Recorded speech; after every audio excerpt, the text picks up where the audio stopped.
So for me, a sports car should it's an enthusiast's conveyance. It's not something that you use necessarily every day to go to work or to fetch the kids or anything. But you drive it because you want to drive it, not because you want to go from A to B.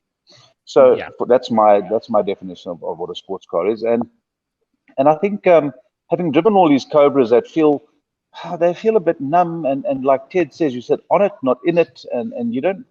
It's not. My Harpers aren't like that. My Harpers are amazing to drive, and it's because I focus on the driving experience. You sit in the car and they're incredible in the corners and they're predictable. So you got great. Good night, Jed. You got great traction and all that, but you can control it if it does move around. And then, of course, that's part of the relationship, isn't it, with a car? So our mission with this Cobra is to make it as, it won't be the same as a mid-engine car. It never will be, but it should be fun. It should be predictable. It should give a smile on your face. And for a skilled driver, it should be lovely to drive. It should be fun, It's always that big V8 noise.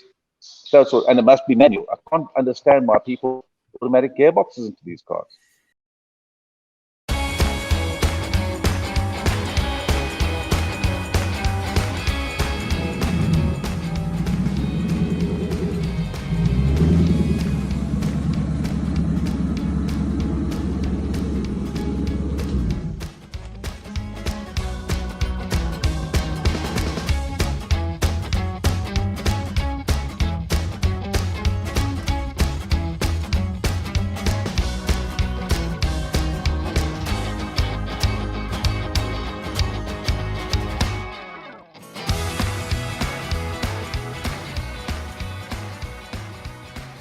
There you go.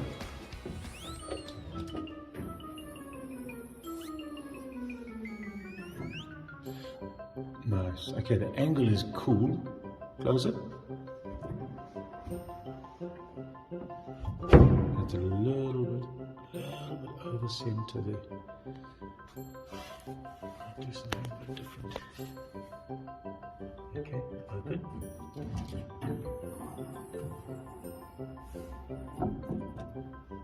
And close.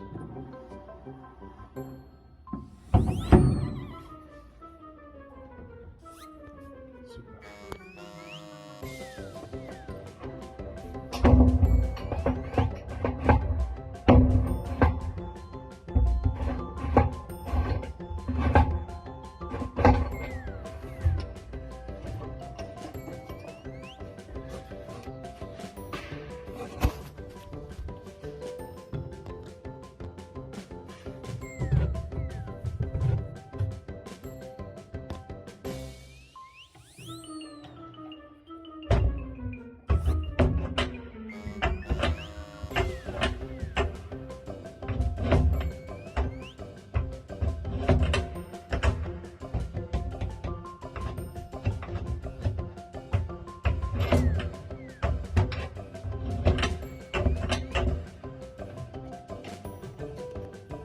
After much trial and error, we now have a boot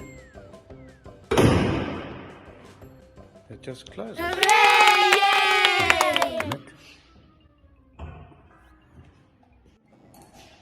It just opens. I'm very pleased.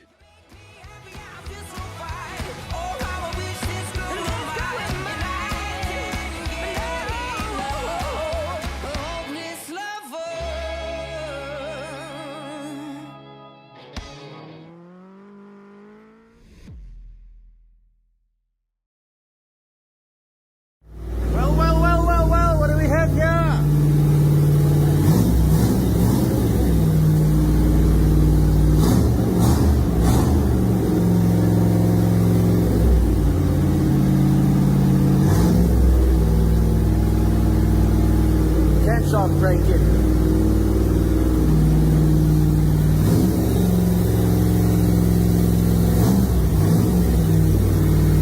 All good.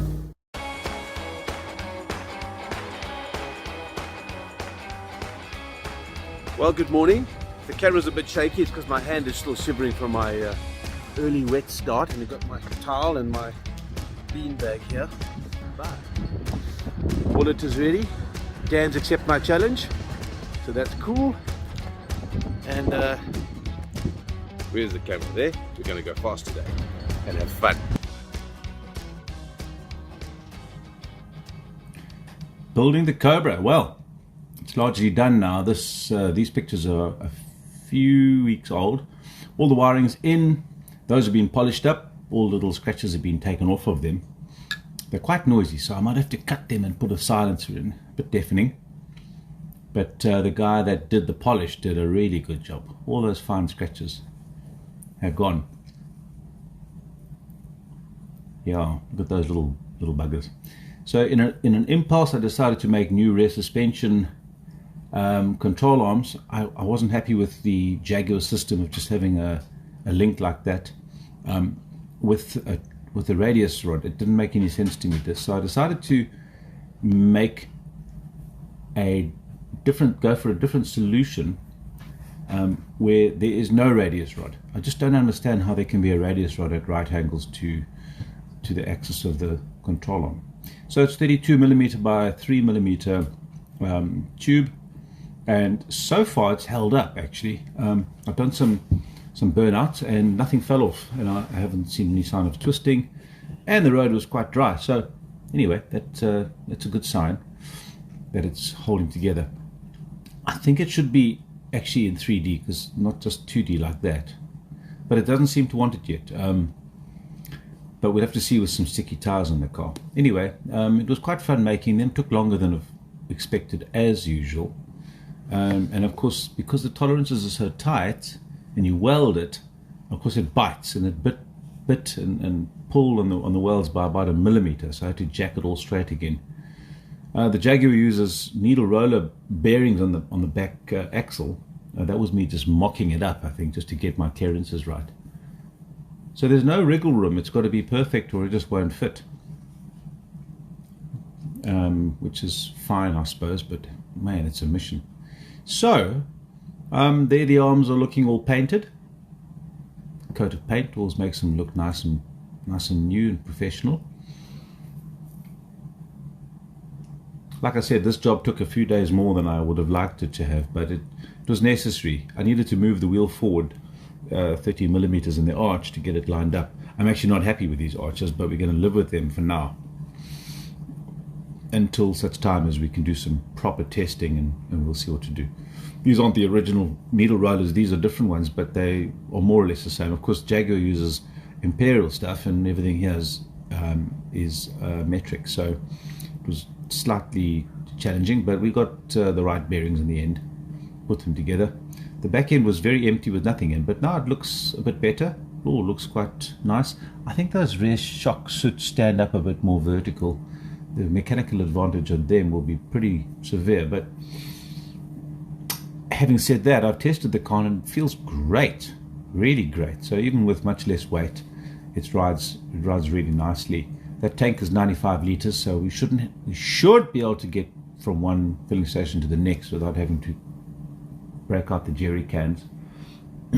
Our seats aren't ready yet, but they are in the process of same color as the dashboard. So the dashboard I'm really pleased with.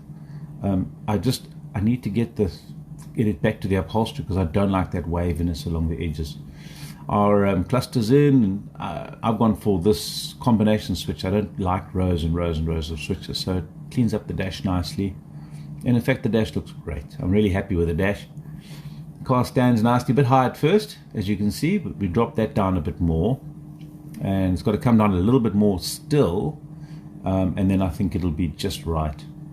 It'll be just right. This was the first fill up. Always a momentous moment when you drive it to the shops and fill it up with petrol. And this gentleman was having the best day. And of course I got stuck in the rain that day and had no wipers on, and wow.